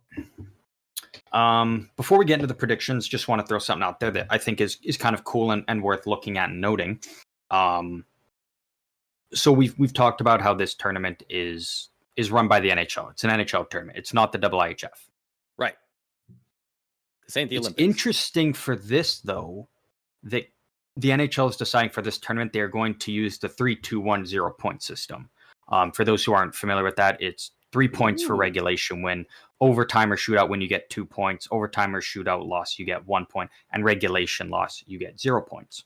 Oh, that's got me excited. It's interesting that the NHL is going with that. And on top of that, they have said, I don't think they said for like the final game what that's going to be. But for the round robin, it is going to be 3-on-3 overtime for 10 minutes, followed by a shootout. So they're upping the overtime for 3-on-3 from 5 minutes to 10 minutes. Good.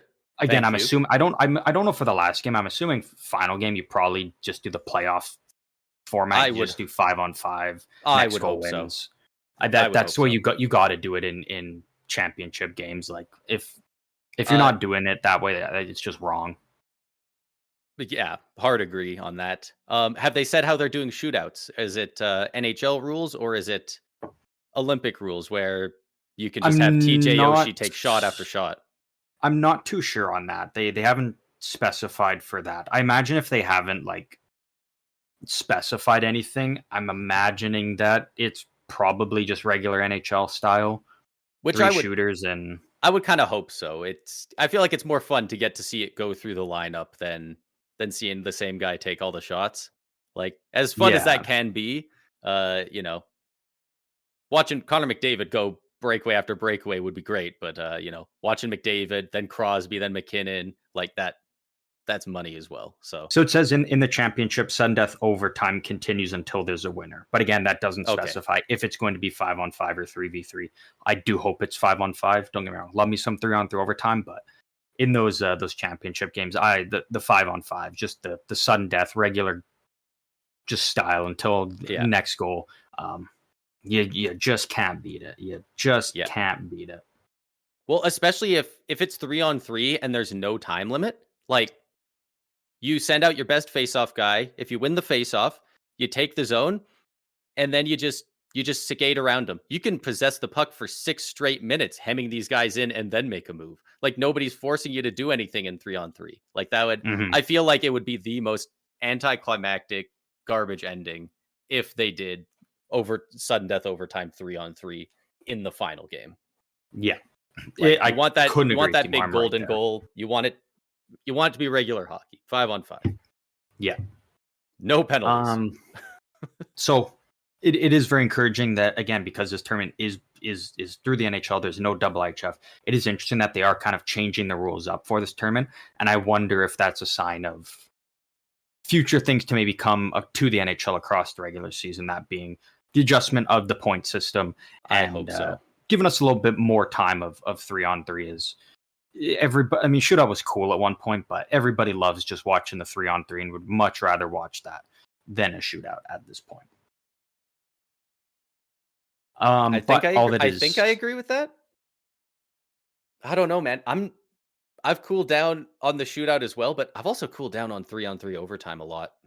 It just I think they were if they make adjustments. I think if you're yeah, gonna do 3-on-3 overtime, you got to be the thing of like once you enter across the blue line, like you can't just bring it back out. yeah, Or like you like can't willingly skate out. Like if you miss a yeah, pass or or something like that a goes out, shot one clock thing. or But something. Like it, just watching I teams don't that'll win a like face-off and then just skate the around for 3 minutes and then go for it.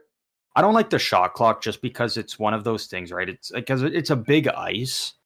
It's not like an NBA court where you can like have these big things there and clearly see them. Like the game of hockey is so fast, especially in 3-on-3 going around. Like Yeah. it'd be hard to look up and be like, oh, got to find the clock, see how much time. I just like the idea of, once you get across the blue line, you can't skate it out. Like you can cycle it around as much as you want, but you can't do the big loop back and Yeah.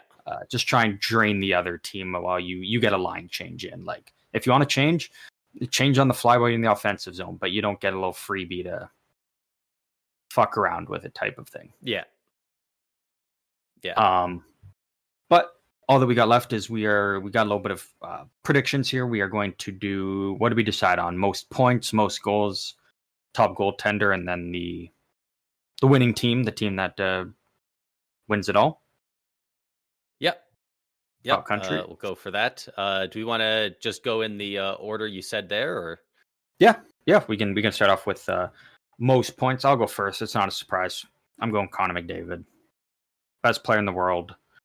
Yep. Same here. Best player in the world, best playoff performer in the world right now, at the least. Like, yeah, he just won the. I saw someone say winning. Like it. Yeah, I saw someone say with McDavid, like, oh, don't know how he's gonna do. He's never, represented Canada and something like this. Well, he played in the World Juniors. He was a stud, and I'll tell you what, the stress of a Stanley Cup final is more than anything of this tournament. And look at what McDavid did in the Stanley Cup final. Yeah, he's going to be able to rise to the team back. Like he's going to be able to rise to the occasion without the pressure of having to. Like 117. Because it's not just him. Like this is a stacked team that he's going to have, right? Like there's Crosby, McKinnon. Like there's other big dogs, other Conn Smythe winners on this team. Cale Makar that will help the workload of them. Like there's not going to be near as much pressure. Yeah, and like 117 points in 74 career playoff games. Like that's so goofy. Yeah. Like look at his last 3 years in the playoffs. Are you freaking kidding me? 33 points in 16 games. That's straight up over 2 points per game. 20 in 12. Oh no, he's at like, what is that? 1.8 points per game. And then last year, 42 points in 25 games. Like, oh my god, dude. Like it's nuts. That's absolutely crazy. So sorry, you are going McDavid most points as well? I am also going for McDavid. Yeah. Yes. It's the most obvious. It makes sense. Most goals. Who do you got? I think you already know who I got, but who do you got? I don't know if I was gonna pick him before, but I'm definitely now going to go with Sam Reinhart. I think you made a lot of that's what I'm going with. Incredible points about his position in the lineup, and he's 100% going to be the trigger man. Like, you said it perfectly. Zach Hyman hit like 56 goals last year playing with McDavid. Sam Reinhart did it playing without McDavid. Let's see what he can do with him. Yeah, exactly. And then, what if McDavid doesn't pass him? Okay, he's got Mitch Marner, who again is Mitch Marner might be the biggest pass first guy in the league. Yeah, he's definitely. And if you don't think he's top 3. Yeah. And if you don't think he's top 3, well, I wouldn't have just thought say you don't watch year. Toronto, and I don't blame you. Yeah, I wouldn't have thought it last year because I would have put that as Jonathan Huberdeau, but now he's a sniper. But he's what is he now? He's a sniper. Power forward, sniper. He's out there on the penalty kill. I saw a couple games ago, 2-way guy. Like he's a Swiss Army. He just does it all now. Yeah, he does it all. We'll get Grinder Huberdeau at one point. Yeah, he didn't get picked for Team Switzerland though. Being a Swiss Army knife doesn't get you that. Top goaltender. Again, I think Top. mine's pretty obvious. I had him the only goalie I picked to be an MVP, Connor Hellebuck. I specified all the reasons. I think again, best goalie in the world. If you're talking about top goalie in this tournament, I'm just going to pick the best guy, and he's got a great defensive core in front of him. Yeah, totally And fair. great two-way forwards in front of him as well. Very possibly the correct answer, probably the most likely answer for sure. I'm gonna go with UC Saros. I think if Finland's got a chance, if Finland's got a chance to win, UC Saros is gonna have to play really well. And I'm not saying his stats are gonna be great because number one defenseman SL Lindell in front of him, but Yeah. I think he's going to put up a really good showing. I respect that. I can respect. I not definitely would have been, and again, I love me some UC Saros. Would have been the lowest goalie I think I would have picked, at least out of the starters, just because of that defensive core in front of him. But I love the thought process you got though. I'm going top goaltender based on basically the eye test. I'm not thinking of stat. Like I'm thinking if I watch every game and I think who helped their team the most, I feel like given their situations, the team in front of Hellebuck versus the team in front of Saros can be like 0.020 save percentage below Hellebuck and still be more helpful to his team because the shot differential is probably going to be insane. The quality of shots is going to be ludicrously different. So I think with this team that he's got and the competition coming up, if he puts up a 900, that's huge. That's probably goaltending MVP. Yeah, that you know what? That's a very good point. Yeah, that's what I was thinking of. And wrapping this up, it is that time. Winning team, the country that wins it all this year. We have a 25% chance of picking the correct one. Honestly, probably a 33% chance after talking about Finland's defense. But the winning team, winning country, who do you got? There's only one right answer. I got a feeling that Team USA is going to be very good this year, but I am still going with Team Canada. Yeah, I'm going with Canada. You got to go with the home country. Again, when you're talking about it, they have the best. Honestly, probably two forwards in this tournament. They got the best defensemen in this tournament.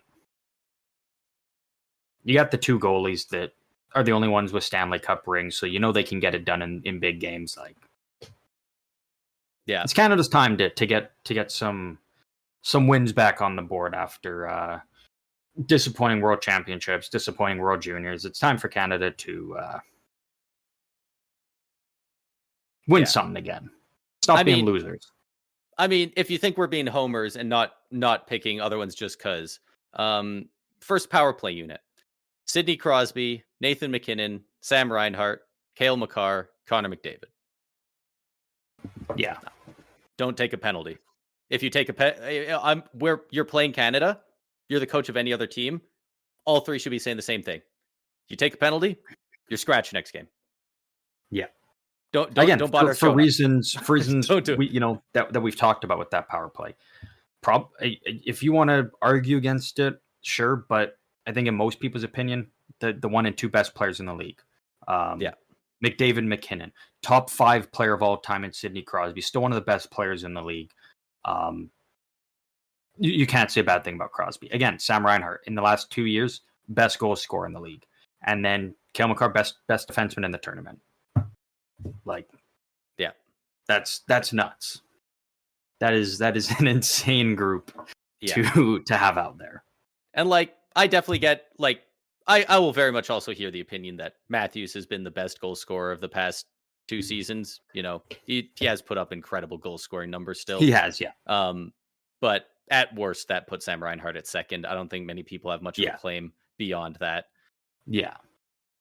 Yeah, he's just been so good. And like this entire team is just built so well. The goaltending leaves something to be desired. There's a couple spots on the D core where you feel like maybe the lines could be moved differently, but like none of them feel that out of place being on the team. So, Yeah, yeah. I incredibly confident? Not really. This US team is juiced as well, but yeah, I give the edge to Canada. yeah. I mean, and you like, if you want to even say anything bad about Canada's decor again, like I'll hear you out, but also not including Travis Sanheim because he's not in the lineup. 5 of your 6 defensemen have a Stanley Cup, and all being big parts of winning those Stanley Cups. And the only guy who doesn't, Josh Morrissey, who pretty Yeah. unanimous top 15 now. Player or defenseman? Defenseman. Oh, 100%. Yeah. Like, if you don't have him in your top 15 defensemen at this point, like you just don't watch hockey. Yeah. So defensemen and all guys that played a big role. All guys that were basically almost top defensemen on their teams winning the Stanley Cup. So again, guys that can get it done. I'm curious, where do you put Josh Morrissey for this team? If you're ranking the defensemen 1 to 6, where does Josh Morrissey fall for you? 2. No, 3. He lands 3 for me. Who's number 2 for you?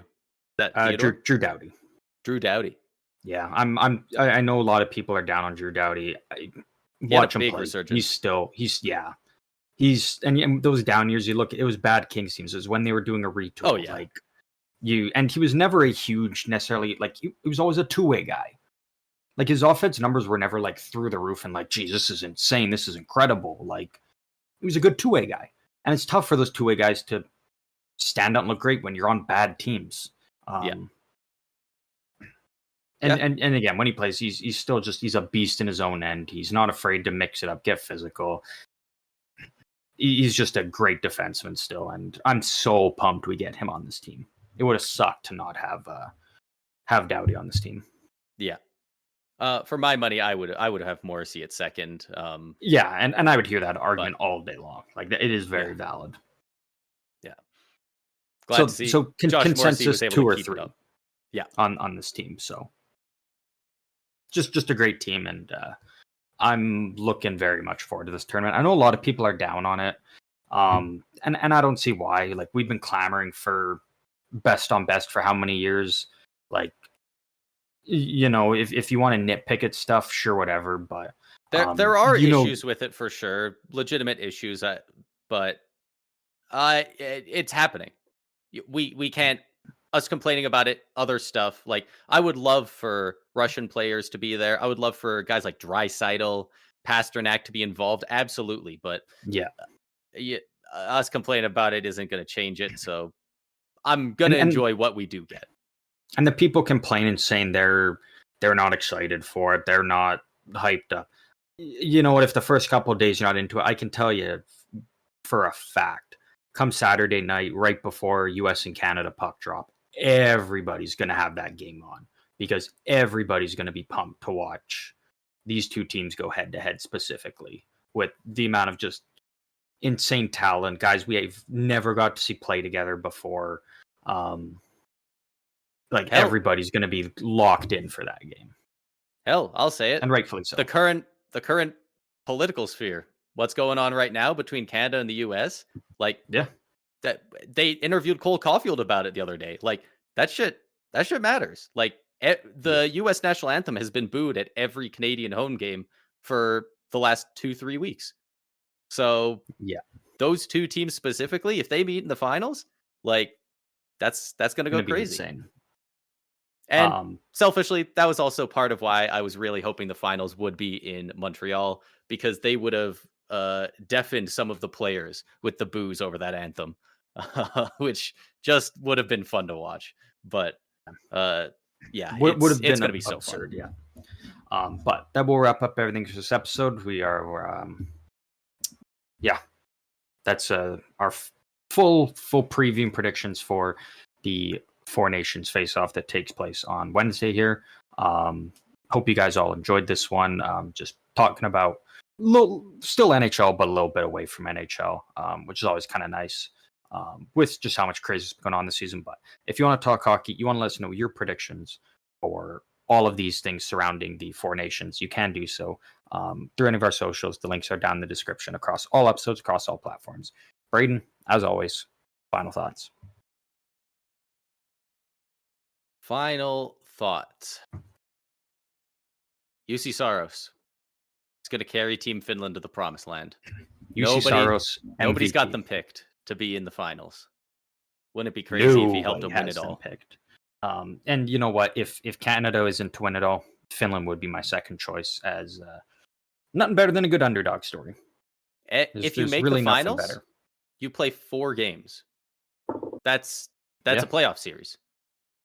Any goalie can get hot for 4 games, and we know UC Saros can. Yeah, love to see exactly. But that will wrap up everything. Once again, hope you guys all enjoyed. And as always, we will see you guys out on the ice on Friday later this week.